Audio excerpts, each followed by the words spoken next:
Hello everyone, hope you all are fine. आज हम class 5 EVS जिसको आप GWAU भी बोलते हैं उसका chapter 3 the mystery of food इसे पढ़ेंगे, समझेंगे और इसके क्वेश्चन आंसर्स करेंगे। तो यहाँ पर चैप्टर का नाम है the mystery of food. Food की मिस्ट्री, खाने की मिस्ट्री। अब मिस्ट्री का मतलब क्या है? जो समझ में ना आए, जो समझ में न आए। तो ऐसी चीज़ जो समझ में ना आए उसको मिस्ट्री बोलते हैं। तो यहाँ पर खाने के बारे में क्या क्या चीज़ें समझ में नहीं आ रही हैं, यहाँ पर हम उसको जानेंगे, समझेंगे और सीखेंगे। ठीक है, खाने के बारे में जो रहस्य है, मिस्ट्री को रहस्य भी बोला जाता है, उसे हम जानेंगे इस पाठ के माध्यम से। तो यहाँ पर कुछ ऐसी चीज़ें बताई गई हैं, जैसे आप लोगों के दिमाग में बात आती होगी ना, आपने कहीं देखा होगा कि कई फूड आइटम्स होते हैं घर में जो कि कुछ दिनों तक हम रखते हैं तो वो ख़राब हो जाते हैं, हम उन्हें लंबे समय तक नहीं रख सकते। लेकिन कुछ चीज़ें होती हैं जो हम महीने भर रखते हैं या सालों भर भी सुरक्षित रहती हैं, उसमें कोई ख़राबी नहीं आती, हम उसको बाद में इस्तेमाल कर सकते हैं। तो ऐसा क्यों होता है वो हम इस चैप्टर के जरिए जानेंगे। तो यहाँ पर सबसे पहला टॉपिक है फूड स्पॉइलेज। स्पॉइलेज का मतलब होता है खराब होना। खराब होना, स्पॉइल होना, खराब होना मतलब सड़ना, गलना। ठीक है, उसको हम बोलते हैं खराब होना। The forgotten tiffin box. Forgotten मतलब भूला हुआ, जिसको भूल चुके हैं। तो यहाँ पर किसको भूल चुके हैं? टिफ़िन बॉक्स को। अब उसकी कहानी है, कई बार ऐसा होता है ना, आप भी स्कूल में अपना टिफ़िन भूल जाते हो और उसे 1 दिन या 2-3 दिन के बाद आपको मिलता है और उसके अंदर अगर कोई खाना बचा हुआ है जो छूट गया है, अगर आप उसे देखोगे तो उसमें कुछ चेंजेस आ जाते हैं, बदलाव आ जाते हैं, ख़राब हो जाता है। उसको जैसे ही आप खोलते हो स्मेल आती है ना। तो उससे वही चीज़ यहाँ पर बताई गई है। तो देखते हैं इसमें क्या है। It was a Sunny Monday morning. मतलब मंडे का सनी मॉर्निंग था, मंडे का दिन था और सुबह थी, मंडे की सुबह थी और सनी था, मतलब धूप निकली हुई थी। दिशा वॉज अ क्यूरियस गर्ल। जो दिशा है इस कहानी में, इस चैप्टर में लड़की का नाम दिशा है, वो बहुत ही क्यूरियस गर्ल है। मतलब क्यूरियस कौन होते हैं? जिनको कुछ भी जानने की इच्छा होती है कि ऐसा क्यों, वैसा क्यों, है ना। कोई रीजंस होते हैं, कारण होते हैं, उनको ढूंढने की कोशिश करते हैं, उनको हम बोलते हैं क्यूरियस। ठीक है, जिज्ञासु। तो जो दिशा थी वो बहुत जिज्ञासु थी। Always eager to explore things around her. वो हमेशा अपने चारों तरफ आसपास जो भी है चीज़ों को ढूंढने की, एक्सप्लोर करने की क्या करती थी? कोशिश करती रहती थी, इच्छुक रहती थी, ईगर रहती थी, उत्सुक रहती थी। ईगर मतलब उत्सुक रहना। वो जानना चाहती थी कि उसके चारों तरफ जो भी है वो क्यों है, ऐसा कैसे है। तो इस तरीके के क्वेश्चंस के मन में आते थे। She found the lunch box she had forgotten in school last Friday. तो यहाँ पर दिशा ने पिछले फ्राइडे को, लास्ट फ्राइडे मतलब पिछले फ्राइडे को, अपना लंच बॉक्स जो है वो स्कूल में छोड़ दिया था। और उसको वो लंच बॉक्स कब मिला? यहाँ पर मंडे को। She found the lunch box. अब उसको मिल गया है, मंडे को जब वो स्कूल गई तो उसको लंच बॉक्स मिल गया। ठीक है, जो कि उसने फ्राइडे को छोड़ दिया था। तो कितने दिन हो गए? फ्राइडे को छोड़ा उसने, तो उसके बाद सैटरडे, संडे और फिर मंडे को मिला, तो तीसरे दिन उसे मिला। There was one of her favorite foods, uttappam, left in it 3 days ago. She remembered. अब उसे क्या याद आया कि उसका जो टिफ़िन बॉक्स था उसके अंदर क्या था? उसका एक फेवरेट डिश है, फेवरेट फूड है उत्तपम, जो कि उसमें रह गया था। उसको याद आया। ठीक है, जब उसका टिफ़िन छूट गया था उसमें उसका उत्तपम जो है वो छूटा हुआ था। When she opened the box, a foul smell came out of it. और जैसे ही उसने बॉक्स को खोला उसके अंदर से बहुत ही एक ख़राब सी, सड़ी सी, गंदी सी स्मेल आई। ठीक है, जैसे आपने भी कई बार ऑब्जर्व किया होगा, जब कोई चीज़ कई दिनों से डब्बे के अंदर बंद रहती है और ख़राब हो जाती है और तब हम अचानक से डब्बे को खोलें, उसके अंदर से बहुत ही ख़राब बदबू आती है। वैसे ही ख़राब से उसको सड़ी हुई सी कोई स्मेल आई। Her yummy uttapam had some coloured patches. उसके उत्तपम के ऊपर कुछ धब्बे आ गए थे, कलर्ड धब्बे आ गए थे, रंगीन धब्बे हो गए थे। What happened to my uttapam? She wondered. उसे आश्चर्य हुआ कि उसके उत्तपम को क्या हुआ। This was a mystery for दिशा. दिशा के लिए एक रहस्य था कि ऐसा कैसे हो गया, ये क्या चीज़ है इसके ऊपर ऐसे कलर्ड पैचेस कैसे हुए। दिशा was eager to find out what had caused it. Okay? अब दिशा उत्सुक थी ये जानने के लिए कि किस कारण से उसके उत्तपम के ऊपर वो कलर्ड पैचेस, धब्बे बन गए। Detective Disha was now ready to solve the mysteries of the world around her. अब यहाँ पर जो डिटेक्टिव दिशा है, डिटेक्टिव कौन होते हैं? जो किसी चीज़ का पता लगाते हैं ना। तो डिटेक्टिव दिशा जो है वो क्या है? रेडी है अपनी मिस्ट्री को सॉल्व करने के लिए। जो उसके चारों तरफ मिस्ट्री है, उसके चारों तरफ की जो दुनिया है, वहाँ पर जो भी मिस्टीरियस चीज़ें होती हैं वो उनको ढूंढने के लिए उत्सुक रहती है। तो वो अब यहाँ भी रेडी है इस चीज़ का पता लगाने के लिए कि ऐसा कैसे हुआ। Food is an important part of our world. जो खाना है वो हमारी दुनिया का एक बहुत ही ज़रूरी हिस्सा है। Disha started her inquiry about the food. अब दिशा ने अपनी इंक्वायरी शुरू कर दी, किसके बारे में? फूड के बारे में। ठीक है, पता लगाना शुरू कर दिया। यहाँ देखो दिशा क्लास में बैठी है, उससे उसका पुराना टिफिन मिला जो वो उसने छोड़ दिया था, उसके अंदर उत्तपम है और उसमें धब्बे आ गए हैं। तो अब वो सोच रही है, तो उसने क्या किया? मिस्ट्री 1। अब यहाँ पर पहला रहस्य क्या है? What made my uttapam spoil? किस वजह से मेरा उत्तपम खराब हो गया, किस कारण से ये खराब हो गया, सड़ गया, तो इसके बारे में वो जानना चाहती है। As soon as she reached home, और जैसे ही वो घर पहुंची, दिशा रेन टू हर अन्ना। दिशा अन्ना के पास गई भागकर। अन्ना कौन होते हैं? Elder brother in Tamil. Tamil में बड़े भाई को अन्ना बोला जाता है। तो दिशा भागकर अपने बड़े भैया के पास गई, उनका नाम है Aditya, who was in grade 3, जो कि क्लास 8 में पढ़ता है। ठीक है, जो आदित्य था वो क्लास 8 में था। Anna, what are these coloured patches on the food?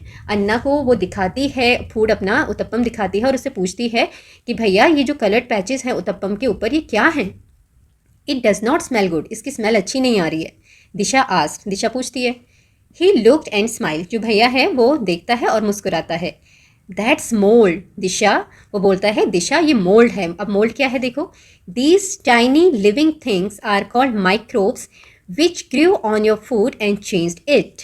तो भैया ने यहाँ पर दिशा को बताया कि ये जो आपको कलर्ड पैचेस दिखाई दे रहे हैं और ये क्या है, ये मोल्ड हैं। और ये किसकी वजह से होते हैं?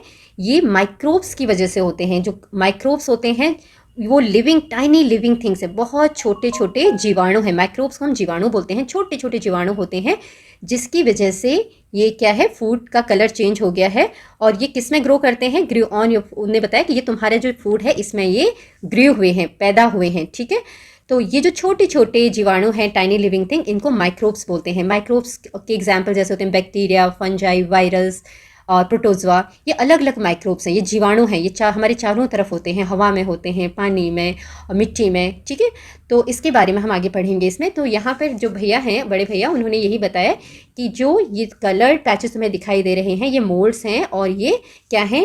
टाइनी लिविंग थिंग्स हैं, मतलब इनमें जान होती है और ये माइक्रोब्स कहलाते हैं, जीवाणु कहलाते हैं। दिशा इंक्वायर्ड, दिशा ने और पता क्या इंक्वायरी की? Microbes are they like little lice? क्या ये छोटे लाइस की तरह होते हैं? तो लाइस क्या होते हैं? लाइस जैसे कि सिर पर अगर आप बालों को नहीं धो, सर में गंदगी हो जाती है, उससे सर में जूं हो जाती है ना, लीखें बोलते हैं जिनको, लाइसेंटिक्स। तो लाइस जूं, तो बोलते क्या ये जूं की तरह होते हैं? तो वो क्या बोलते हैं? Even smaller, said Anna, Anna बोलते हैं उनसे भी छोटे। So tiny you need an instrument called a microscope to see them. वो बोलते हैं, भैया बोलते हैं कि ये इतने छोटे होते हैं कि आप इनको अपनी आंखों से नहीं देख सकते। इनको देखने के लिए हमें एक इंस्ट्रूमेंट की ज़रूरत होती है, उसको बोला जाता है माइक्रोस्कोप। ये माइक्रोस्कोप आपने अपने स्कूल में देखा होगा, और अगर नहीं देखा है तो अपनी टीचर से रिक्वेस्ट कीजिएगा कि आपको माइक्रोस्कोप दिखाएं। तो माइक्रोस्कोप क्या होता है? एक इंस्ट्रूमेंट होता है जिससे छोटी से छोटी चीज़ें हमें बड़े आकार में दिखाई देती हैं। तो भैया बोलते हैं इनको देखने के लिए माइक्रोस्कोप की ज़रूरत होती है। They are everywhere all around us. जो ये माइक्रोब्स हैं वो हमारे चारों तरफ हैं, ये जो जीवाणु हैं वो हर कहीं हैं। They grow on different things and make changes to them. ये जो माइक्रोब्स हैं अलग अलग चीज़ों में पैदा हो जाते हैं, बढ़ते हैं और उनमें बदलाव लेकर आते हैं। Some microbes help us in making curd and digesting our food. कुछ माइक्रोब्स बहुत अच्छे भी होते हैं हमारे हेल्थ के लिए, जैसे कि कर्ड के अंदर जो माइक्रोब्स होते हैं, जो कर्ड आप खाते हो, दही खाते हो ना, वो भी किससे बनता है? बैक्टीरिया की वजह से। अच्छे माइक्रोब्स होते हैं, बैक्टीरिया होते हैं जो दूध को कर्ड में बदल देते हैं और ये हमारे डाइजेशन के लिए अच्छे होते हैं। ठीक है, इससे हमारा फूड डाइजेस्ट होता है। तो यहाँ पर बैक्टीरिया अच्छे भी हैं, गुड बैक्टीरिया भी होते हैं और बैड बैक्टीरिया भी होते हैं। They also change the taste and smell of the uttapam and other food items। जो ये माइक्रोब्स होते हैं वो खाने का क्या टेस्ट भी बदल देते हैं, स्मेल भी बदल देते हैं, जैसे कि उत्तपम का बदला, और बाकी खानों जो खाने होते हैं उनका भी टेस्ट और ये जो स्मेल है वो बदल जाता है। तो आपने नोटिस किया होगा, जो आपके घर में मम्मा होती हैं वो दही जमाती हैं, उसमें थोड़ा सा दही डालेंगी दूध में, तो पूरा का पूरा दूध दही में बदल जाता है अगले दिन, है ना। तो और उसके स्मेल भी बदल जाती है, थोड़ी खट्टी स्मेल हो जाती है और टेस्ट भी बदल जाता है। तो माइक्रोब जो है खाने का टेस्ट और स्मेल दोनों को बदल सकते हैं। We can see this mold as it is made up of a colony of thousands of microbes। वो भैया ये बताते हैं कि आप ये जो पैचेस देख रहे हो उत्तपम में, ये हम इसलिए देख पा रहे हैं क्योंकि ये हज़ारों माइक्रोब्स मिलकर बना है। हज़ारों माइक्रोब्स एक साथ इकट्ठे हो गए, कॉलोनी बना ली है। कॉलोनी मतलब एक साथ इकट्ठे हैं, तब हम इनको देख पा रहे हैं, अदरवाइज इन जीवाणु को हम देख नहीं सकते कि ये कैसे हैं। देखो माइक्रोस्कोप के अंदर इस तरीके से दिखाई देते हैं, ठीक है। माइक्रोब्स जो होते हैं, माइक्रोस्कोप से अगर हम देखेंगे तो इस तरीके के अलग अलग माइक्रोब्स दिखेंगे। Disha eyes lit up with curiosity. अब जो दिशा है उसकी आंखें उत्सुकता से चमक उठी और उसको जानने की इच्छा है। She quickly noted it down in her notebook. और भैया ने जो भी बातें बताई दिशा ने उससे अपनी नोटबुक में नोट कर लिया। फाइंडिंग्स, निशा ने क्या पता किया? माइक्रोब्स के बारे में। Microbes found in soil, microbe जो है मिट्टी में भी मिल सकते हैं, वाटर में, द एयर अराउंड अस, हमारे चारों तरफ जो हवा है उसमें भी माइक्रोब्स होते हैं, in plants, animals and inside us, और हमारे शरीर के अंदर भी माइक्रोब्स हो सकते हैं, ठीक है। थिंक, अब आपने सोचना है, have you ever had an upset stomach? क्या आपका पेट कभी खराब हुआ है? Do you know what could have caused it? क्या आप जानते हैं वो किस वजह से हुआ होगा? What could happen if spoiled food is eaten by mistake? क्या होगा अगर खराब खाना आप गलती से खा लो? If yes, what did you do to get well? अगर कभी ऐसा हुआ है कि आपने खराब खाना खाया है और आपका पेट खराब हुआ है, तो आपने ठीक होने के लिए क्या किया? Share your experience with the class. आपने यहाँ पर अपना एक्सपीरियंस अपने क्लास के साथ शेयर करना है सारी बातें। तो यहाँ पर अगर कभी आपका पेट खराब हुआ है तो आपको बताना है।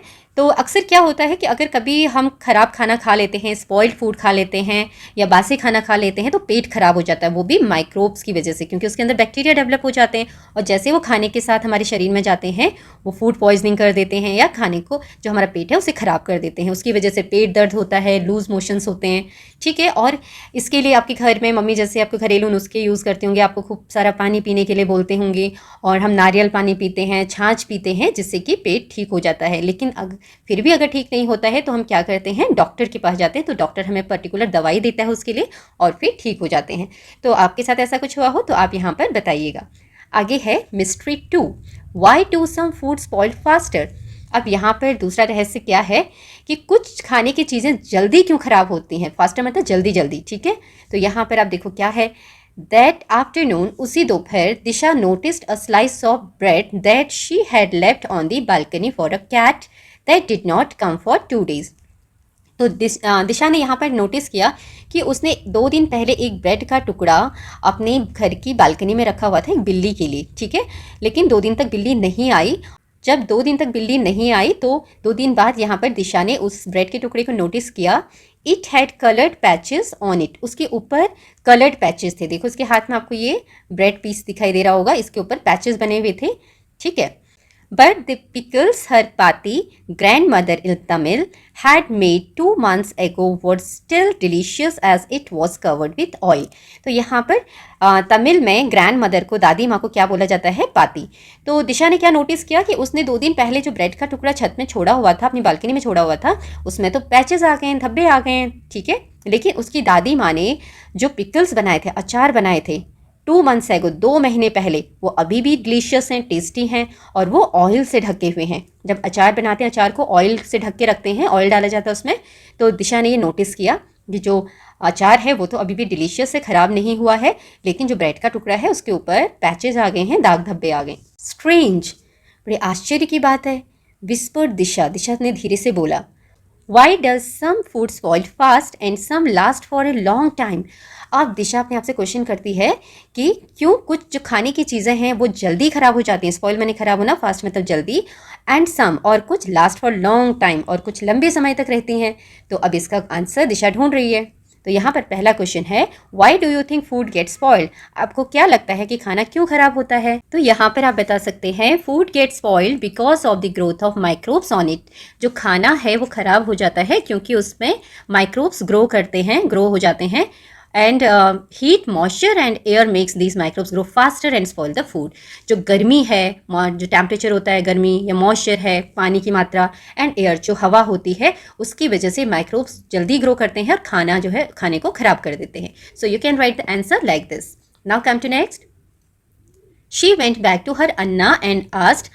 अब यहाँ पर दिशा अपने भैया के पास वापस जाती है एंड वो पूछती है भैया से, क्या पूछती है, what do these microbes needs to grow. अच्छा, वो पूछती है इन माइक्रोब्स को ग्रो करने के लिए, बढ़ने के लिए किस चीज़ की ज़रूरत होती है। तो यहाँ पर अन्ना रिप्लाई करते हैं, उत्तर देते हैं, माइक्रोब्स नीड मॉइस्चर। जो माइक्रोब्स हैं उनको मॉइस्चर की ज़रूरत होती है, एयर की ज़रूरत होती है, राइट टेम्परेचर की ज़रूरत होती है टू ग्रो। ठीक है, मॉइस्चर मतलब जैसे पानी की मात्रा उसमें होती है, थोड़ा सा मॉइस्चर पानी होता है, या फिर एयर होता है, या हवा होती है, और सही टेम्परेचर की ज़रूरत होती है, टेम्परेचर उनको सही मिलना चाहिए जिसमें ग्रो कर सके। और ये चीज़, तीनों चीज़ें उनको मिलती हैं तो फिर माइक्रोब्स ईजिली ग्रो हो जाते हैं, बढ़ते हैं। If we remove any one of these we can stop them in their track.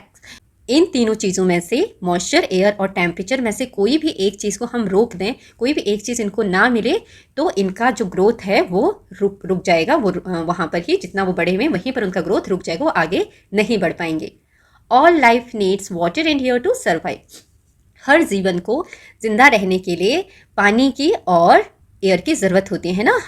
हर किसी को जिंदा रहने के लिए हवा और पानी चाहिए। और ऐसे ही इन माइक्रोब्स को अगर सही चीज़ ना मिले, ना सही टेम्परेचर, मॉइस्चर और एयर, तो ये भी, इनकी ग्रोथ भी रुक जाएगी, ये भी सर्वाइव नहीं कर पाएंगे। तो दूसरी फाइंडिंग क्या रही दिशा की, उसने क्या पता किया, we need to keep air and water away from the microbes. हमें माइक्रोब से वाटर और एयर को दूर रखना है ताकि हम उनको बढ़ने से रोक सकें। ठीक है, फूड प्रिजर्वेशन। अब यहाँ पर आता है फूड प्रिजर्वेशन। हम फूड को कैसे प्रिजर्व करते हैं, सुरक्षित रखते हैं। ठीक है, mystery 3, how do we save our food from spoilage. हम अपने खाने को स्पॉइल होने से, खराब होने से कैसे रोकते हैं। Detective Disha decided to look for answers at home. अब जो डिटेक्टिव दिशा है वो इसका आंसर अपने घर में ढूंढने की कोशिश करती है। Let us observe. अब यहाँ पर ऑब्जर्व करते हैं drawing and dehydration. She saw her amma, mother and appa, father drying chilies on a mat under the sun on the balcony.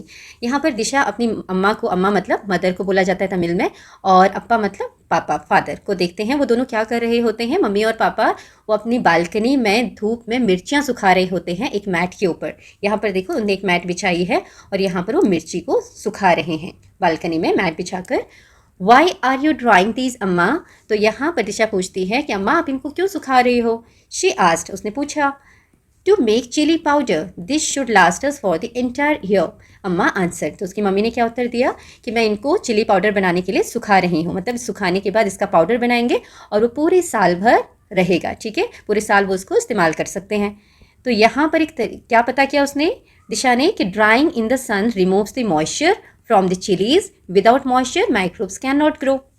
अब यहाँ पर धूप में जब मिर्चियों को सुखाएंगे तो उसमें जो भी मॉइस्चर होगा, जो भी नमी होगी, मॉइस्चर मतलब नमी, पानी की मात्रा, वो सब क्या हो जाएगी, हट जाएगी। सन में ड्राई होने से वो इवेपोरेट हो जाएगा, सूख जाएगा, और सूखने के बाद उसको पाउडर बना लेंगे। और अगर उसमें बिल्कुल भी मॉइस्चर नहीं रहेगा, बिल्कुल भी पानी की मात्रा नहीं रहेगी, तो उसमें माइक्रोब्स ग्रो नहीं कर पाएंगे और वो सुरक्षित रहेगा। ठीक है, आगे है right, What other things are dried so that they remain unspoiled throughout the year? हम कौन सी ऐसी चीज़ों को और सुखा सकते हैं ताकि वो स्पॉइल ना हो थ्रू आउट द ईयर, मतलब पूरे साल खराब ना हो और हम उसको यूज़ कर सकें। So here you can write the answer like this. कौन कौन सी चीज़ें हैं जो कि हम सुखा कर पूरे साल इस्तेमाल कर सकते हैं। मैंगो पिकल्स, आम का जो अचार होता है, ये मैंगो पिकल्स यहाँ पर दिखाए हैं, इनको सुखा के रख सकते हैं। सोयाबीन चंक, सोयाबीन की जो बड़ियाँ होती हैं, बनाई जाती हैं घर में, उनको भी हम सुखा के रख सकते हैं, वो भी पूरे साल इस्तेमाल कर सकते हैं। टर्मरिक जो हल्दी है, उसे भी सुखाकर पूरे साल भर इस्तेमाल किया जा सकता है। फिर मिंट लीव्स, जो पुदीने की पत्तियां हैं, उनको भी सुखाकर पाउडर बनाकर इस्तेमाल किया जा सकता है, वो भी खराब नहीं होती। Now here there is an activity. What items can be made from mangoes to enjoy them for longer duration? Write their names in the space given below. यहाँ पर आपने बताना है कि आम से कौन कौन सी चीज़ें बनाकर लंबे समय के लिए हम इंजॉय कर सकते हैं, उनके नाम यहाँ पर आपने लिखने हैं। तो यहाँ पर कुछ चीज़ों के नाम लिखते हैं, जैसे जैम, जूस, मैंगो पाउडर जिसको आप अमचूर बोलते हैं, ड्राइड मैंगो पाउडर होता है वो, देन पिकल्स अचार, आम पापड़, मैंगो जेली। तो ये चीज़ें हैं जिनको आप बना के रख सकते हैं। मैंगो का मुरब्बा भी होता है, वो भी बना के रख सकते हैं। ठीक है, तो इस तरीके से आप यहाँ पर बताएंगे। Activity 2, take a tomato and cut it into slices. एक टमाटो लेना है और उसको स्लाइसेस में काटना है, उसके टुकड़े टुकड़े करने हैं। Put the slices of tomato on a tray and place it on the window where the sunlight comes through. आपने उसको अपनी खिड़की के पास रखना है, एक ट्रे के ऊपर, जहाँ से कि हल्की धूप अंदर आती हो। What changes did you observe in the fruit? उस फ्रूट में आपको क्या चेंजेस लगेंगे वो आपने यहाँ पर लिखना है। Can you think of a way to preserve items like tomato? क्या आप कोई तरीका बता सकते हैं जिससे कि हम टमाटो जैसी चीज़ को प्रिजर्व करके रख सकें? So here you can write the answer like this. The fruit will get shrink and wrinkled. Its color will change. अगर हम टमाटर को ऑब्जर्व करेंगे थोड़ी समय बाद तो हम क्या देखेंगे कि वो श्रिंक हो गया, एकदम सिकुड़ गया है और रिंकल्ड हो गया, उसमें झुर्रियाँ झुर्रियाँ सी आ गई हैं और उसका कलर भी चेंज हो जाएगा, रंग भी बदल जाएगा। फिर क्वेश्चन है, can you think of a way, क्या आप कोई तरीका बता सकते हैं जिससे हम टमाटो को प्रिजर्व करके रख सकें या टमाटो जैसी चीज़ों को प्रिजर्व करके रख सकें? तो हम क्या कर सकते हैं, we can make tomato sauce और टमाटो प्यूरी। हम टमाटो सॉस और टमाटो प्यूरी बना सकते हैं इसका, और उसको रेफ्रिजरेट कर सकते हैं, रेफ्रिजरेटर में रख के उसको सेफ रख सकते हैं, उसको हम इस्तेमाल कर सकते हैं। ठीक है, next is let us observe. चलिए ऑब्जर्व करते हैं, पिकलिंग एंड ऑयलिंग। पिकलिंग मतलब अचार बनाना और ऑयलिंग करना, उसमें ऑयल डालना। In the kitchen her pati was pouring mustard oil into a jar of pickled green mangoes. दिशा अपनी दादी से पूछती हैं, पाती से पूछती हैं, दादी क्या कर रही हैं? वो एक जार है जिसमें कि अचार डला हुआ है ग्रीन मैंगो का, कच्चे आमों का, हरे आमों का अचार डला हुआ है। उसमें दादी जो है मस्टर्ड ऑयल को डाल रही हैं, सरसों के तेल को डाल रही हैं जार के अंदर। तो यहाँ पर दिशा पूछती है, but why is oil added to the pickle? यहाँ पर दिशा पूछ रही है, दिशा आस्क्ड ईगरली, दिशा उत्सुकता से दादी से पूछ रही है कि दादी इसमें ये ऑयल क्यों डाला है, क्यों मिलाया आपने तेल इसमें? Oil stops air from getting in, Paati explained, that keeps the pickle safe. यहाँ पर दादी बोलती हैं कि जो तेल होता है वो हवा को इसमें मिक्स होने से रोकता है, उसको उसके अंदर आने से रोकता है, एयर को गेटिंग इन अंदर आने से रोकता है, उसके साथ जो आम है उसमें मिक्स होने से रोकता है, क्योंकि एयर अगर ऊपर लेयर हो जाएगी ऑयल की तो हवा पास होकर आम तक नहीं पहुंच पाएगी। तो यहाँ पर दादी बता रही हैं कि जो तेल है वो हवा को अंदर आने से रोकता है, और इस तरीके से जो ये पिकल्स हैं, अचार है, वो सेफ रहेंगे, सुरक्षित रहेंगे। तो यहाँ पर दिशा ने क्या फाइंड आउट किया, oil keeps out air and stops the growth of microbes. जो ऑयल है, तेल है, वो एयर को अंदर आने से रोकता है और जो माइक्रोब्स है उसकी ग्रोथ को भी रोक देता है। ठीक है, यहाँ पर नेक्स्ट है discuss, what would happen to this pickle if no oil had been added? अगर इस पिकल में, अचार में ऑयल नहीं ऐड करेंगे, मिलाएंगे, तो क्या हो सकता है? तो यहाँ पर आप ऐसे बता सकते हैं, if no oil is added, अगर उसमें तेल नहीं मिलाएंगे, the pickle will spoil quickly, जो पिकल है वो जल्दी ख़राब हो जाएगा। क्यों? Because of the growth of microbes, क्योंकि उसमें माइक्रोब्स पैदा हो जाएंगे। ठीक है, आपने देखा होगा, कई बार आपने अचार को देखा होगा, अगर उसमें तेल नहीं होता है तो उसमें फंगस आ जाता है, मतलब फंफूदी सी लग जाती है वाइट कलर की। ठीक है, तो वो क्या होती है, एक तरीके का माइक्रोब है, और अगर हम तेल नहीं यूज़ करेंगे, तेल नहीं डालेंगे, तो उसमें जल्दी से माइक्रोब्स आ जाएंगे। तेल क्या होता है, तेल एक प्रोटेक्टिव लेयर बना देता है, एक परत बना देता है तेल, जिसकी वजह से माइक्रोब्स अचार तक नहीं पहुंच पाते। लेकिन अगर तेल नहीं होगा तो माइक्रोब्स आसानी से उसमें पैदा हो जाएंगे और उसे खराब कर देंगे। Now next is let us observe. अब ऑब्जर्व करना है रेफ्रिजरेशन एंड फ्रीजिंग। यहाँ पर रेफ्रिजरेशन और फ्रीजिंग के बारे में बताया है, तो देखिए आगे क्या है। द नेक्स्ट मॉर्निंग, अगली सुबह, दिशा ओपन द फ्रिज, दिशा ने फ्रिज को खोला। Milk, vegetables, butter and a cake were stored inside. Fridge के अंदर दूध, सब्जी, बटर और केक रखा हुआ था स्टोर करके। Fridges make the temperature too cold for microbes to grow, Appa explain. अब अप्पा ने यहाँ क्या बताया दिशा को कि जो फ्रिजेस हैं, रेफ्रिजरेटर्स हैं, वो टेम्परेचर को बहुत ही कम कर देते हैं, बहुत ठंडा कर देते हैं, जिसकी वजह से उनमें माइक्रोब्स ग्रो नहीं कर पाते। माइक्रोब्स, कुछ माइक्रोब्स ऐसे होते हैं जो बहुत ज़्यादा कम टेम्परेचर हो तो वो मर जाते हैं, वो ग्रो नहीं कर पाते। तो इसीलिए उनको क्या फ्रिज के अंदर रखा जाता है, ताकि वो जो चीज़ें हैं वो सुरक्षित रहें, उसके अंदर माइक्रोब्स ग्रो ना कर पाएँ। आगे यहाँ पर फाइंडिंग क्या लिखी दिशा ने, cold temperature slow down microbes. जो कोल्ड टेम्परेचर है, बहुत ज़्यादा ठंडा टेम्परेचर है, वो माइक्रोब्स का जो काम है उसको स्लो डाउन कर देता है, उनको जल्दी से ग्रो नहीं होने देता। नाउ डू यू नो, क्या आपको पता है मटका एज अ कूलर? मटका को कूलर की तरह यूज़ करते हैं। कैसे? वी यूज़ क्ले पॉट्स मटका टू कीप वाटर कूल।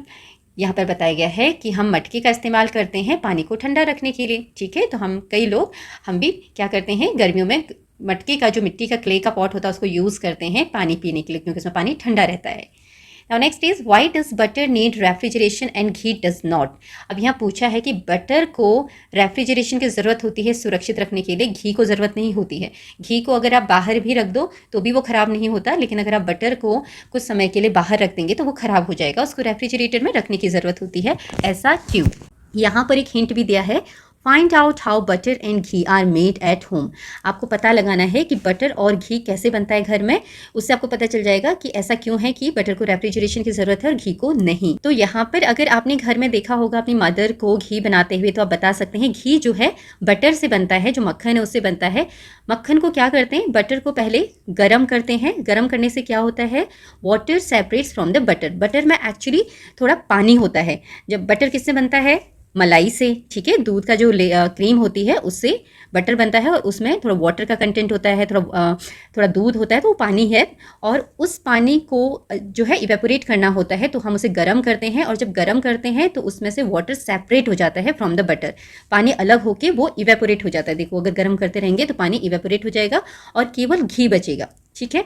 तो इससे क्या होता है, घी जो है, घी में बिल्कुल पानी नहीं है, इसीलिए घी को हम बाहर रख सकते हैं। उसमें माइक्रोब्स अटैक नहीं कर सकते, माइक्रोब्स ग्रो नहीं कर सकते। लेकिन जो बटर है उसमें वाटर का कंटेंट है, पानी है, तो इसी वजह से उसमें माइक्रोब्स ग्रो हो जाते हैं और वो खराब हो जाता है। तो ये बात आप यहाँ पर बताएंगे। तो यहाँ पर आप इस तरह से आंसर लिख सकते हैं, butter contains water so it can spoil easily and needs refrigeration. Butter में पानी रहता है, इसलिए वो जल्दी खराब हो सकता है, आसानी से खराब हो सकता है, और उसे रेफ्रिजरेशन की ज़रूरत है, रेफ्रिजरेटर में रखने की ज़रूरत है। घी हैज़ नो वाटर, घी में पानी नहीं होता, so it stage fresh for longer time, इसलिए वो लंबे समय तक फ्रेश रहता है, विदाउट रेफ्रिजरेशन, बिना रेफ्रिजरेशन किए हुए, बिना रेफ्रिजरेटर में रखे हुए। अब नेक्स्ट है, there are many ways to preserve food. Food को प्रिजर्व करने के बहुत सारे तरीके हैं, सुरक्षित रखने के बहुत सारे तरीके हैं। Disha's grandfather told her that people use salt, sugar and spices like pepper to keep food from spoiling. We still use these methods today. तो यहाँ पर दिशा की जो दादाजी हैं उन्होंने दिशा को बताया है कि लोग क्या करते हैं, सॉल्ट, नमक को इस्तेमाल करते हैं, शुगर, चीनी को इस्तेमाल करते हैं, और स्पाइसेस, मसालों को भी इस्तेमाल करते हैं। कैसे, जो पेपर है, ब्लैक पेपर होता है, काली मिर्च, उसका जो मसाला होता है उसको भी यूज़ करते हैं ताकि खाना ख़राब ना हो। उनको खाने में मिलाया जाता है ताकि फूड जो है ख़राब ना हो, स्पॉइल ना हो। We still use these methods today. और आज भी हम ये तरीका इस्तेमाल करते हैं खाने को बचाने के लिए, सुरक्षित रखने के लिए। जैसे आप देखते हैं सॉल्ट का इस्तेमाल पिकल्स में होता है, रॉ मैंगो में होता है, आंवला में होता है, ताकि वो सुरक्षित रहें। और शुगर का इस्तेमाल, चीनी का इस्तेमाल कहाँ होता है, जैम्स में, मुरब्बा में, स्क्वैश, कैंडीज़, ये सब मीठे होते हैं और इनमें शुगर मिलाया होता है, तभी ये सुरक्षित रहते हैं। और ब्लैक पेपर या फिर जो स्पाइसेस होते हैं चटनी में इस्तेमाल होते हैं, सॉसेस में इस्तेमाल होते हैं, और पिकल्स में भी इस्तेमाल होते हैं। तो इस तरीके से इन चीज़ों का इस्तेमाल किया जाता है ताकि खाना स्पॉइल ना हो, ख़राब ना हो। Next activity is activity 3, find out about food preservation practices at your family by asking the elders at home, right at least one such practice. यहाँ पर आपने अपने परिवार में बड़ों से पूछना है कि आपके घर में फूड प्रिजर्वेशन का कौन सा तरीका अपनाया जाता है, और एक प्रैक्टिस आपने यहाँ पर लिखनी है कि क्या करते हैं फूड को प्रिजर्व करने के लिए। तो यहाँ पर ही एग्जाम्पल के लिए लिख दिया है, बाय ड्राइंग, चीज़ों को सुखाकर, खाने की चीज़ें जैसे आम को जो है, कच्चे आमों को सुखाकर, मिर्ची को सुखाकर रखा जाता है, हल्दी को सुखाकर, तो ड्राई करने का एक तरीका है। एडिंग स्पाइसेस, मसाले भी ऐड करते हैं। तो आपके घर में जो इस्तेमाल होता है, जो तरीका अपनाया जाता है, वो आप यहाँ पर बताएंगे। Now come to next, finding 6। अब यहाँ पर दिशा ने क्या फाइंड किया, there are many ways in which food is being preserve. उसने ये पता किया कि बहुत सारे तरीके हैं जिससे फूड को सुरक्षित रखा जा सकता है, प्रिजर्व करके रखा जा सकता है। यहाँ पर आपसे पूछा गया है, डू यू नो, क्या आपको पता है, black pepper is a common spice in our homes. जो काली मिर्च है वो एक बहुत ही कॉमन मसाला है हमारे घरों में जो होती है, इस तरीके की काली मिर्च होती है। इन द पास्ट, पुराने समय में क्या होता था, black pepper had become so popular, इतना ज़्यादा पॉपुलर था ये एज अ स्पाइस, मसाले के रूप में, that Vasco da Gama crossed oceans to collect it from India. Vasco da Gama Bharat आया था इसको लेने के लिए। अब वास्को डी गामा कौन था, वास्को डी गामा एक पुर्तगीज सेलर था, नाविक था और एक्सप्लोरर था, कि वो एक्सप्लोर करता था पूरी दुनिया को, कहाँ क्या है। तो ये पुर्तगाल से कहाँ आया था, भारत में आया था, और सबसे पहले केरला में आया, और वहाँ पर इसने क्या देखा, बहुत सारे मसाले देखे, और वो यहाँ से इसको लेके गया, बहुत सारे मसाले लेके गया, और उसने काली मिर्च भी यहाँ से लेके गया, उसको ये इतना पसंद आया। ठीक है, तो इसके बारे में यहाँ पर बताया गया है। Next is, Anna told Disha that in food factories, food is preserved in airtight cans and packaging to keep microbes away from the food. यहाँ पर दादी जो अन्ना है, बड़े भैया हैं, वो बता रहे हैं दिशा को कि जो फैक्ट्रीज होते हैं उसमें खाने की चीज़ों को कैसे प्रिजर्व करके रखते हैं, एयर टाइट केन्स में, जो एयर टाइट डब्बे होते हैं जिनमें हवा नहीं घुसती है उसमें रखते हैं, और पैकेजिंग करके रखते हैं, पैकेट्स में रखते हैं, ताकि वो माइक्रोब उनसे दूर रहें। ठीक है, खाने में माइक्रोब्स ना जा सके। डू यू नो, कि आपको पता है, insects preserve food long before humans did. Solitary wasp, particularly hunting wasp, preserve food for their larva. तो यहाँ पर बताया गया जैसे हम इंसान हैं, हम अपने लिए फ्यूचर के लिए खाना प्रिजर्व करके रखते हैं, ठीक है, सेव करके रखते हैं। हमसे पहले से ही जो इंसेक्ट हैं, कीड़े मकोड़े, जैसे कि वास्प हैं, सॉलिटरी वास्प और हंटिंग वास्प हैं, ये क्या हैं, ये भी अपना खाना प्रिजर्व करके रखते हैं अपने लार्वा के लिए, जो उनके छोटे बेबीज़ होते हैं उनके लिए खाना प्रिजर्व करके रखते हैं। Next is how are idlis made. Idli कैसे बनाई जाती हैं? तो अगर आपके घर में अपनी मम्मा इडली बनाती होंगी तो आपको पता होगा, लेकिन जिसको नहीं पता वो इसमें देखेंगे। इडली को स्टीम करके बनाया जाता है ना। Disha watched her mother make idlis at home. Disha ने अपनी माँ को घर पर इडली बनाते हुए देखा था। Can you find out how idlis are made. क्या आप बता सकते हैं कि इडली कैसे बनाई जाती है? Is there something that makes the idli batter fluffy. Do you know what is it. तो यहाँ पर बताया गया है कि कोई चीज़ है जो कि इडली के जो बैटर होता है, जिससे इडली बनाई जाती है, उस बैटर को फ्लफी बनाता है। फ्लफी मतलब फूला फूला। ठीक है, do you know what is that. क्या आपको पता है व्हाट इज़ इट, कि वो क्या है जिससे इडली फूली फूली बनती हैं? तो यहाँ पर अगर आपके घर में मम्मा इडली बनाती हैं तो आपको पता होगा, नहीं पता तो क्या होता है, जो इडली के लिए बैटर बनाते हैं, जो पेस्ट बनाते हैं, उसको पीस लेते हैं और कुछ घंटों के लिए उसको ऐसा कैसा छोड़ देते हैं, रख देते हैं ना। उसमें क्या होता है कि जब हम उसको छोड़ देते हैं कुछ घंटों के लिए, उसमें बैक्टीरिया डेवलप होते हैं, फर्मेंटेशन होता है, प्रोसेस को बोला जाता है फर्मेंटेशन। उसमें ईस्ट एंड बैक्टीरिया डेवलप हो जाते हैं जो कि रिलीज़ करते हैं कार्बन डाइऑक्साइड गैस। वो गैस रिलीज़ करते हैं वो बैक्टीरिया, और उसी की वजह से जो बैटर होता है, बैटर मतलब जो मटेरियल होता है, पेस्ट होता है इडली बनाने का, वो सॉफ्ट और फ्लफी हो जाता है। तो यहाँ पर देखो क्या आंसर लिखा है, फाइंडिंग 7। उसने क्या पता किया, microbes in the air help make idli batter rise. तो माइक्रोब्स, वही जो माइक्रोब्स होते हैं, बैक्टीरिया होते हैं, ईस्ट होता है, वो कैसे करते हैं, उसको बैटर को राइज करवाता है कार्बन डाइऑक्साइड रिलीज करके, जिससे कि जो इडली बैटर है वो राइज हो जाते हैं, वो फूले फूले हो जाते हैं। ठीक है, next is indigestion and home remedies. अब कभी इंडाइजेशन हो जाता है तो और उसके लिए क्या क्या होम रेमेडीज़ हैं, इसके बारे में जानेंगे। Aditya Anna has an upset stomach after eating food in a fair. अब जो आदित्य अन्ना है, बड़े भैया हैं आदित्य, उनका पेट खराब हो गया है, किस वजह से?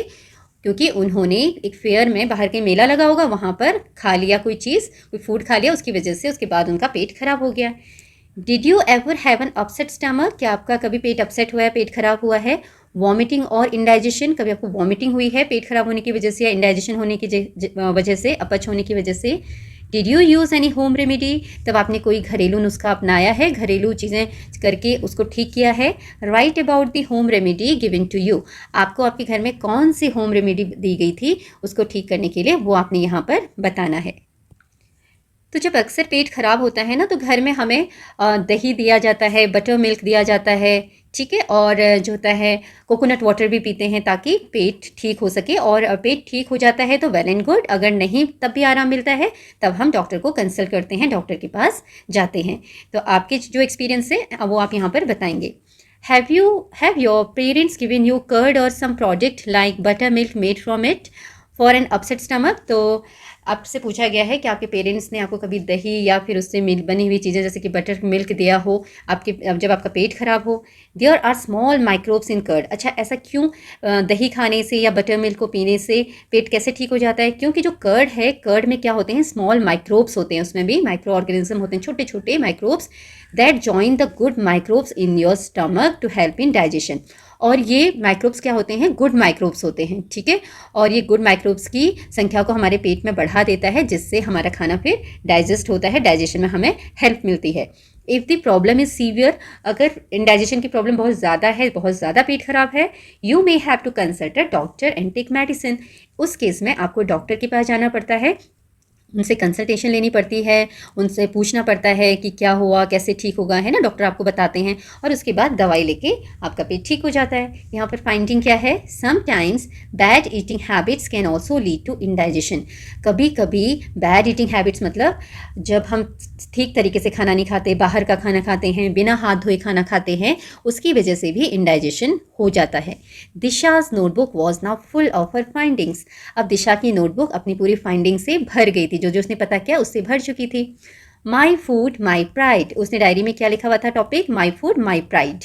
ड्यूरिंग हर इन्वेस्टिगेशंस, अपने इन्वेस्टिगेशंस के दौरान, जो जो उसने पता किया उसके दौरान, Disha learn that there are many traditional practices related to food being passed on from one generation to another in the family.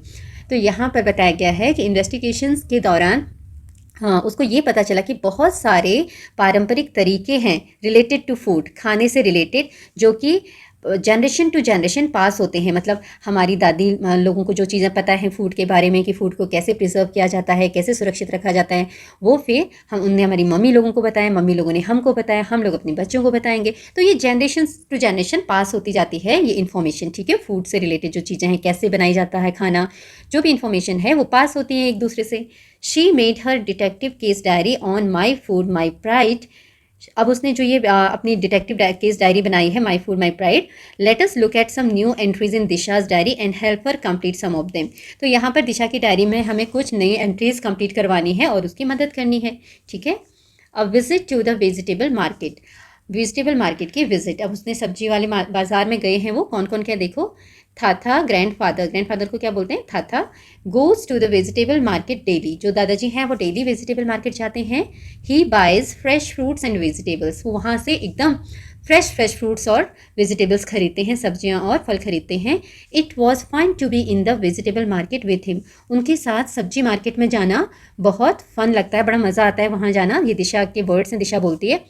Disha observed how he carefully examined the fruits or vegetables at the market before he bought them.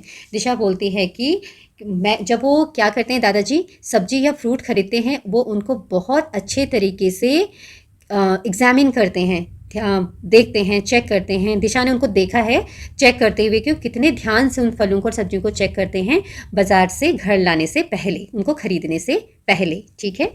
Do you ever accompany your elders for buying vegetables and fruits? During such visits, observe how elders select fruits and vegetables in the market. Write one thing that you learned from your shopping trip and write it as a finding 9 the way Disha would write. तो यहाँ पर बोला गया है कि क्या आपने कभी अपने बड़ों के साथ आप कभी सब्जियां लेने बाजार गए हो, फ्रूट्स और वेजिटेबल्स खरीदने, और जब आप गए हो वहाँ पर तो observe how elders select fruit, तो आपने ऑब्जर्व किया होगा कि जो बड़े लोग हैं वो कैसे सब्जियां और फ्रूट्स को, वेजिटेबल्स और फ्रूट्स को सेलेक्ट करते हैं, कैसे चेक करते हैं, कैसे लेते हैं, है ना, क्या क्या ऑब्जर्व करते हैं। Write one thing that you learn from your shopping trip, अपनी शॉपिंग ट्रिप से आपने जो सीखा उसके बारे में आप लिखेंगे as a finding 9 the way Disha would write. Disha जैसे लिखती उसी तरीके से आपने फाइंडिंग 9 लिखना है अपनी विजिट से। तो यहाँ पर आप फाइंडिंग इस तरीके से लिख सकते हैं, the fresh fruits and vegetables are spotless, उसमें दाग धब्बे नहीं होते, फॉर्म थोड़ा सा फॉर्म होते हैं, मजबूत से होते हैं, लेकिन बहुत हार्ड नहीं होते, ठीक है। एकदम जो एकदम पिचक जाए, स्क्वीजी हो जाए, वो ख़राब होते हैं, तो फॉर्म होने चाहिए। हैव गुड स्मेल, स्मेल अच्छी होनी चाहिए, उसमें कोई कट या घाव नहीं होता, ठीक है। तो इस तरीके से आप बना सकते हैं। इट वॉज रेनिंग, बारिश हो रही थी। Appa bought lychees on his way home, Appa घर आते समय लीची लेकर आए। Disha explained with delight yummy lychees after almost a year. Appa said lychee is a seasonal fruit so we need to wait for it. तो यहाँ पर जो दिशा है वो खुश होकर बोलती है, यमी लीचीज़, बहुत टेस्टी लीची हैं, ऑलमोस्ट 1 साल के बाद, मतलब उनको 1 साल के बाद ही खाने को मिल रहा है। अप्पा बोलते हैं लीची इज़ अ सीजनल फ्रूट, लीची जो है एक सीजनल फ्रूट है जो सीज़न के हिसाब से आता है, so we need to wait for it, इसलिए हमें उसके लिए इंतज़ार करना पड़ता है ना। जो सीज़न वाले फ्रूट्स होते हैं, कोई गर्मियों के सीज़न में होते हैं, कोई सर्दियों के सीज़न में मौसम में आते हैं, तो हमें लगभग 1 साल का इंतज़ार करना पड़ता है ताकि हमें वो फिर से मिल सके खाने के लिए। दिशा could see the joys on everyone's face as they peeled and shared the delicious fruits with each other. और यहाँ पर दिशा देख सकती थी कि सबके चेहरे पर कितनी खुशी है जब वो फ्रूट को छील रहे थे और उस एक दूसरे के साथ फ्रूट्स को शेयर करके वो डिलीशियस फ्रूट को खा रहे थे। अप्पा added, But nothing to beat our local mangoes. They are so fresh because they did not have to travel far to reach us. अपा बोलते हैं बाकी सब तो ठीक है, लेकिन कोई भी हमारे जो लोकल आम हैं, जो यहाँ उनके वहाँ पर आम लगते होंगे, लोकल आमों की बराबरी नहीं कर सकता, उनको नहीं हरा सकता। क्यों? क्योंकि वो बहुत फ्रेश होते हैं। और फ्रेश क्यों होते हैं? क्योंकि उनको बहुत दूर से ट्रैवल करके वहाँ तक नहीं पहुँचना होता है। जैसे कुछ फ्रूट्स हैं जो हमारे आसपास नहीं होते हैं, लेकिन तो वो क्या होते हैं, बहुत दूर से ट्रैवल करके हमारे पास आते हैं, है ना। जो शॉपकीपर्स होते हैं, वेंडर्स होते हैं, वो हमारे पास लेकर आते हैं कहीं और से, तो उनको आने में टाइम लगता है और आते आते उनकी फ्रेशनेस ख़त्म हो जाती है, वो ख़राब भी हो जाते हैं। लेकिन जो चीज़ें हमारे पास ही हैं, आसपास लगी हैं, हमारे गार्डन में लगी हैं, वो तो फ्रेश होती हैं, तो उनको इतनी दूर से लाने की ज़रूरत नहीं। तो वो हम फ्रेश खाते हैं तो बहुत अच्छे होते हैं। यही बात अप्पा बता रहे हैं कि हमारे जो आम हैं, जो हमारे घर पर लगे होते हैं, लोकल में मिलते हैं हमें, वो बहुत फ्रेश होते हैं, उनकी बराबरी कोई नहीं कर सकता। ठीक है। और यहाँ पर एक और फाइंडिंग 9 इन्होंने दी है इस बेसिस पर, fruits taste best when they are eaten in their season, waiting for them increases the joy. मतलब फ्रूट्स जब सीजन के हिसाब से खाए जाएं तो उनका टेस्ट बेस्ट होता है। मतलब जो फ्रूट जिस सीज़न में आता है उस सीज़न में आप अगर खाओगे तो आपको वो बहुत टेस्टी लगेंगे। अगर आप उसे आउट ऑफ सीज़न खाओगे, मान लीजिए आम गर्मियों में मिलते हैं, लेकिन अगर आप गर्मियों की जगह सर्दियों में कहीं आपको आम मिल गया खाने के लिए, उसका टेस्ट अच्छा नहीं होगा। क्यों? क्योंकि वो सर्दियों का फल नहीं है, वो गर्मियों से स्टोर करके रखा हुआ है, तब आपको खाने को मिल रहा है। तो इतने दिनों तक स्टोर करने के बाद उसका टेस्ट खराब हो जाता है, इतना अच्छा नहीं रहता, वो फ्रेश नहीं रहता। तो इसीलिए जो फ्रूट्स का टेस्ट होता है अपनी सीजन में ही बेस्ट होता है। And waiting for them increases the Joy, और उनका इंतज़ार करना हमारी खुशी को और बढ़ा देता है ना। फ्रूट्स आने वाले होंगे, जैसे मैंगो के लिए सारे बच्चे वेट करते हैं कि गर्मियाँ आएंगी और मैंगोज आएंगे, हम मैंगो खाएंगे, तो ये खुशी और बढ़ जाती है। वेट जब इंतज़ार करते हैं तो हमारी खुशी और बढ़ जाती है। Next is write name 3 seasonal fruits or vegetables of your region. For example, आंवला in winter and jamun in summer. तो यहाँ पर आपने अपने रीजन के कोई भी 3 फ्रूट्स के नाम लिखने हैं और सीजन का नाम बताना है कि वो कब मिलते हैं। तो यहाँ पर एग्जाम्पल के लिए लिखते हैं गुआवा विंटर में, वाटरमेलन समर में, स्ट्रॉबेरी विंटर में। ऐसे ही आप और फ्रूट्स के नाम लिख सकते हैं, जैसे मैंगो समर में, ठीक है, पाइनएप्पल भी समर में। इस तरीके से और फ्रूट्स के नाम आप यहाँ पर लिख सकते हैं और उनका season. Next is chew right, मतलब ठीक से चबाना। खाने को हम चबा चबा कर खाते हैं, तो उसके बारे में यहाँ बात की गई है। Investigation, what happens to food inside your mouth, मुंह के अंदर खाने का क्या होता है। Detective Disha was not done solving mysteries yet, अभी भी डिटेक्टिव जो दिशा है उसकी मिस्ट्री सॉल्व नहीं हुई है। अब वो क्या पता करना चाहती है, what happens to food after we eat it, जब हम खाना खाते हैं उसके बाद उसका क्या होता है। शी वॉन्डर्ड, उसे आश्चर्य होता है ये सोचकर कि क्या होता है उस खाने का। She looked in the mirror, वो आईने में देखती है। ओपन हर माउथ, अपना मुंह खोलती है, माउथ वाइड चौड़ा करके, एंड सेड आ, और आ बोलती है, ठीक है, मुंह खोल के। अब यहाँ पर क्या लिखा है, when you eat try chewing each item properly till it breaks down into smaller pieces and then into mush. Which teeth did you use to cut and chew? Look at the diagram given on the next page and name them.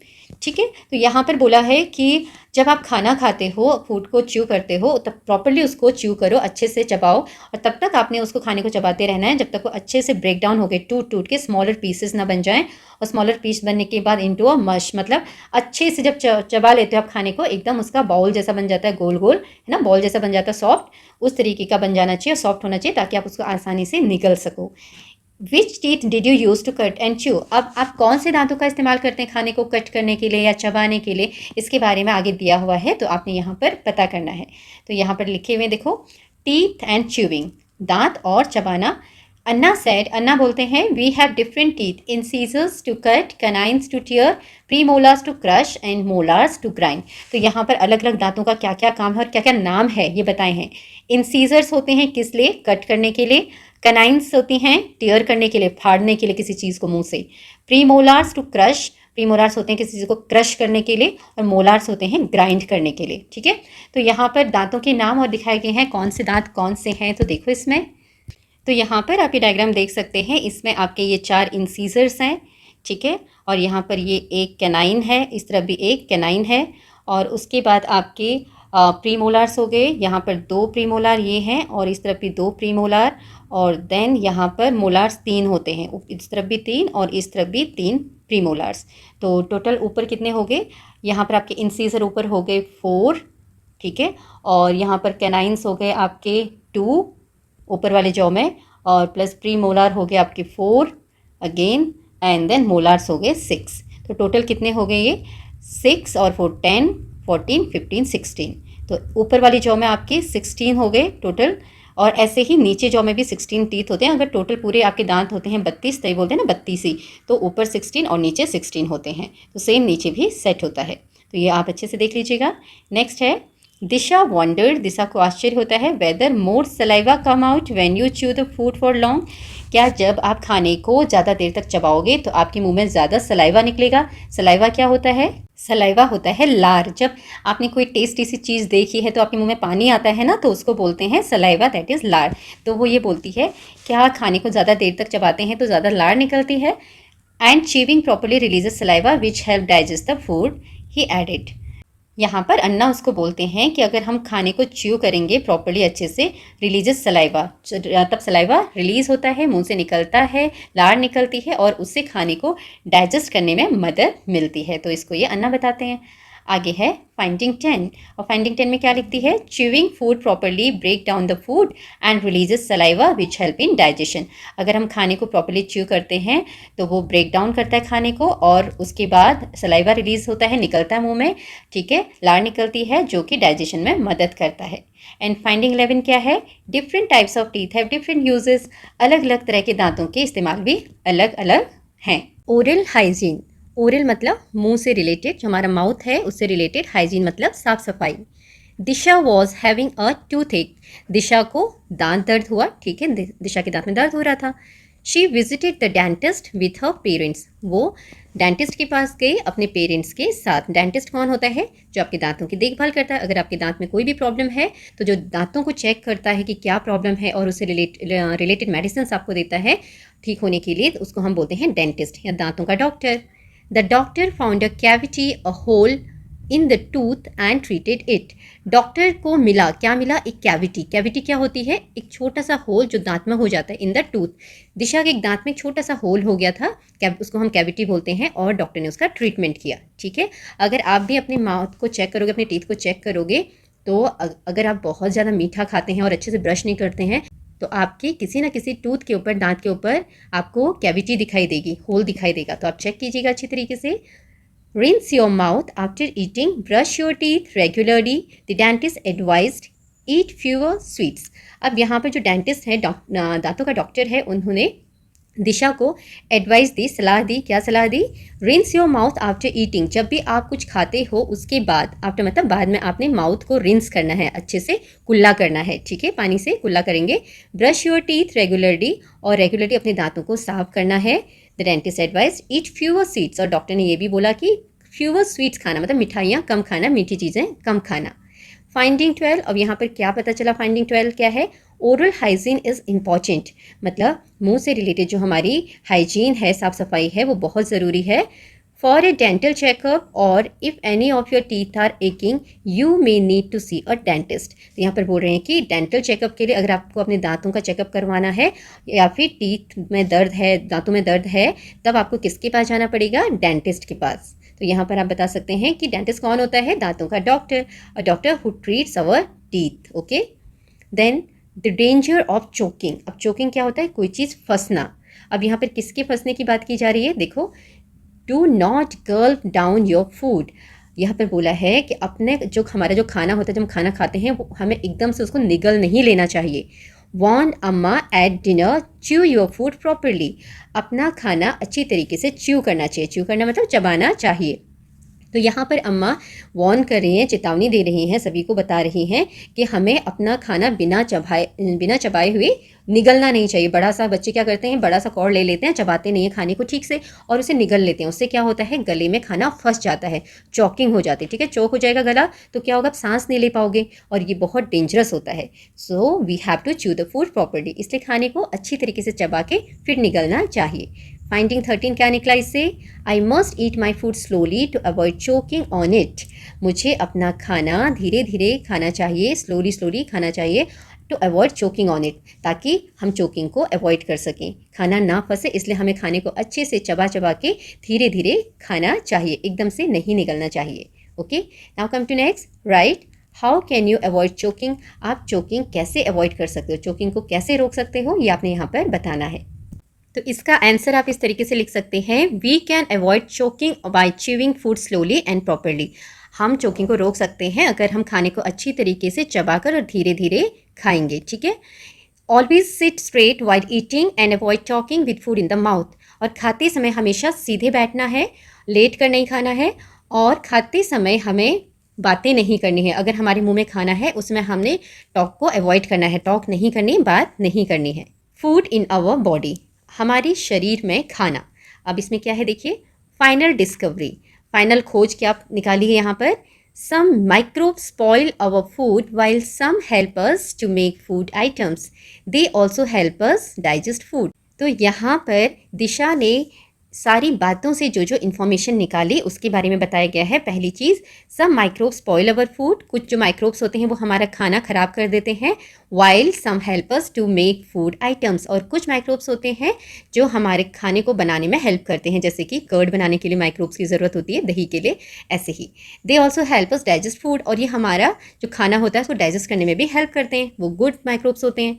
Finally the food mystery was solve, अब यहाँ पर food mystery जो थी वो solve हो गई है। Eat right, सही खाना खाना है। प्रिजर्व एंड स्टोर राइट, और अच्छी तरीके से स्टोर करना है, प्रिजर्व करना है खाने को। And also chew well and thank the good microbes, और अच्छे से खाने को चबाना है, और जो गुड माइक्रोब्स हैं उनको थैंक यू बोलना है। Okay, mystery solve, detective Disha closed her notebook with a smile. अब यहाँ पर मिस्ट्री सॉल्व हो गई है, डिटेक्टिव दिशा ने अब एक स्माइल के साथ अपनी उस डायरी को क्लोज कर दिया, बंद कर दिया। Now let us reflect, there are some question, we have to give answers of this questions. इन आंसर्स के क्वेश्चंस आपने लिखने हैं। पहला क्वेश्चन है, why do some food item last for weeks and other spoil in just a few days. कुछ food items लंबे समय तक रहते हैं, कई हफ्तों तक रहते हैं, जबकि कुछ बहुत ही जल्दी खराब हो जाते हैं कुछ ही दिनों में। तो ऐसा क्यों होता है? तो इस क्वेश्चन का आंसर आप इस तरीके से लिख सकते हैं, some food last for weeks because they are dry and have preservatives that stop the microbes from growing. मतलब कुछ फूड्स होते हैं जो हफ्तों तक सही रहते हैं, क्योंकि या तो उनको सुखा दिया जाता है या फिर उसमें प्रिजर्वेटिव्स ऐड किया जाता है जो कि माइक्रोब्स की ग्रोथ को रोकता है। सुखा देने की वजह से क्या होता है, उसमें मॉइस्चर नहीं रहता, और प्रिजर्वेटिव्स यूज़ करने से भी उसमें माइक्रोब्स ग्रो नहीं हो पाते हैं, और इसीलिए वो लंबे समय तक चल पाते हैं। और कुछ फूड हैं, फूड विथ मॉइस्चर, वाटर, जिनके अंदर वाटर रहता है या फिर मॉइस्चर रहता है, मॉइस्चर थोड़ा किसको बोलते हैं, नमी को, थोड़ा सा पानी रहता है, लाइक फ्रूट्स, मिल्क एक्सेट्रा। इस तरीके की चीज़ें स्पॉइल हो जाती हैं quickly as germs grow faster in them due to moisture, क्योंकि उसमें जो जर्म्स हैं, माइक्रोब्स हम जर्म्स भी लिख सकते हैं यहाँ पर, तो यहाँ जर्म्स लिख दिया है, तो उसमें जर्म्स जल्दी ग्रो करते हैं क्योंकि उसमें मॉइस्चर होता है, इसलिए वो खराब हो जाते हैं।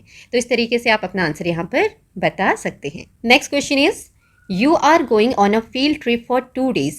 आप एक फील्ड ट्रिप पर जा रहे हो 2 दिन के लिए। List 5 food items you will carry, आप 5 चीज़ों के नाम बताइए जो आप अपने साथ लेकर जाओगे। How will you keep them from getting spoiled, आप उनको खराब होने से कैसे दूर रखोगे या बचाओगे, वो आपने यहाँ पर बताना है। तो यहाँ पर आप इस तरह से आंसर लिख सकते हैं, I will carry water, biscuits, dry fruits, bottle juice and khakhra. मैं अपने साथ पानी, बिस्किट्स, ड्राई फ्रूट्स और बॉटल जूस और खाखरा लेकर जाऊँगा। खाखरा क्या होता है? खाखरा एक तरह का रोटी होती है जो गुजरात की फेमस डिश है, एक तरीके की, जो कि आटे से बनाई जाती है, और इसमें बहुत सारे मसाले इस्तेमाल किए जाते हैं, मेथी इस्तेमाल की जाती है, जीरा इस्तेमाल किया जाता है, नमकीन बनाया जाता है इससे। और ये क्या होता है, इसको ड्राई करके बनाया जाता है, सूखा होता है, ये क्रिस्पी होता है, पतला होता है, तो ये खराब नहीं होता है। ठीक है, तो इसको हम इस्तेमाल कर लेके जा सकते हैं। फिर I will pack them in clean air tight container और फॉइल, इसको हम सुरक्षित कैसे रखेंगे, अपना जो भी हम खाना ले जाएंगे उनको मैं एयर टाइट कंटेनर में अच्छे से पैक करूँगा या करूँगी, या फिर फॉइल में भी हम लपेट के ले जाएंगे, जो चीज़ें हम फॉइल में ले जा सकते हैं। I will keep them away from heat, मैं इनको गर्मी से दूर रखूँगा, क्योंकि गर्मी की वजह से क्या होते हैं, माइक्रोब्स ग्रो हो जाते हैं। ठीक है, तो गर्मी से दूर रखेंगे। And eat them with in time so that they don't get spoiled, और उनको समय के अंदर ही फटाफट जब तक समय है खा लेंगे ताकि वो ख़राब ना हो। ठीक है, उनको देर तक नहीं रखना है, काफ़ी दिनों तक नहीं रखना है, नहीं तो वो ख़राब हो जाएंगे, तो समय रहते उसे हम खा लेंगे। अगला क्वेश्चन है, what if food can not be preserve, क्या होता अगर खाने को प्रिजर्व नहीं किया जा सकता, अगर खाने को हम सुरक्षित ना रख पाते तो क्या होता। Imagine a world without food preservation and discuss the consequences. एक ऐसी दुनिया के बारे में इमेजिन करो कि जहाँ पर खाने को प्रिजर्व करके, तो इसका आंसर आप ऐसे लिख सकते हैं, if food could not be preserve it would spoil very quickly. अगर फूड को हम प्रिजर्व करके नहीं रख पाएंगे तो फूड बहुत जल्दी ख़राब हो जाएगा। In a world where the food could not be preserve the food would get spoiled which would lead to wastage and shortage of food. ऐसी दुनिया में जहाँ पर फूड को प्रिजर्व करके नहीं रखा जा सकता, वहाँ पर जो फूड है वो स्पॉइल हो जाएगा और ख़राब हो जाएगा, जिसकी वजह से खाने का वेस्टेज होगा, खाने की बर्बादी होगी और कमी भी हो जाएगी, शॉर्टेज ऑफ फूड, खाने की कमी भी हो सकती है। Now next is match the following, which method is use to preserve the following food. Item A, to make the final product. यहाँ पर कौन सा मेथड ऑफ प्रिजर्वेशन यूज़ करेंगे आइटम ए को प्रिजर्व करने के लिए और जिससे कि आइटम बी बने। तो यहाँ पर आपने देखना है कि हमें दो कुछ चीज़ें तो दी हुई हैं, जैसे रोटी को क्या करेंगे, डिहाइड्रेशन करेंगे, उसमें से जो मॉइस्चर है, पानी है, वो बिल्कुल हटा देंगे, उसको सुखा के, उससे क्या बनेगा, खाखरा, जिसकी बात हमने पहले बताई थी। पापड़, पापड़ को ड्राइड इन सन, सन में सुखाया जाता है, धूप में सुखाया जाता है, ठीक है, उससे क्या बनते हैं, ड्राइड पापड़, सूखे हुए पापड़। और ऐसे ही आपने मैंगो का लिखना है, मैंगो को भी क्या किया जाता है, डिहाइड्रेशन, उसका भी जो पानी है वो हटा दिया जाता है, जिससे कि आम पापड़ बनता है। तो यहाँ पर ड्राइड इन सन भी लिख सकते हैं, डिहाइड्रेशन भी लिख सकते हैं। तो यहाँ पर मेथड ऑफ प्रिजर्वेशन लिखते हैं, इसी तरीके से आप बता सकते हैं, मैंगो को आम पापड़ बनाने के लिए जो प्रोसेस हम यूज़ करते हैं उसको डिहाइड्रेशन बोल सकते हैं, ड्राइड इन सन ये भी बोल सकते हैं।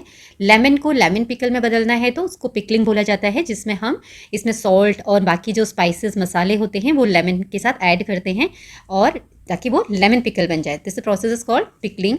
बटर को घी बनाने के लिए जिस प्रोसेस का हम इस्तेमाल करते हैं उसको क्लैरिफिकेशन बोलते हैं, जिसमें बटर को हीट किया जाता है, गर्म किया जाता है और उससे जो पानी होता है वो इवेपोरेट हो जाता है और घी बन जाता है। This process is called clarification, ठीक है। देन जूस को कैन जूस में बदलने के लिए हम क्या करते हैं, उसमें एडिंग शुगर, शुगर को ऐड करके उसको कैन जूस में हम कन्वर्ट कर सकते हैं ताकि वो सेफ रहे, सुरक्षित रहे। चिलीज़ को ड्राई करते हैं, dried in sun, chilli powder बनता है। फिर उसके बाद फ़िश को ड्राइड इन सन, तब ड्राइड फिश बनाते हैं। ओके, तो इस तरीके से आप इन प्रोसेस के नाम यहाँ पर बता सकते हैं। यहाँ पर एक जूस के लिए आप एक और यूज़ कर सकते हैं, कंसंट्रेशन प्रोसेस। कंसंट्रेशन, इसमें क्या होता है, कोई भी जो लिक्विड चीज़ होती है उसमें से हमें जो वाटर कंटेंट है, वाटर है, उसको हटाना होता है। तो ये प्रोसेस किया जाता है जिससे कि उसमें से वाटर हट जाए और फिर उस लिक्विड मटेरियल को जैसे कि जूस है हम प्रिजर्व करके रख सकें। So like this you can right all the answers here. यहाँ पर आपका चैप्टर कंप्लीट होता है। आई होप इसमें आपको जो भी चीज़ें बताई और सिखाई गई हैं आपको अच्छी तरीके से समझ में आई होंगी। Thank you for watching.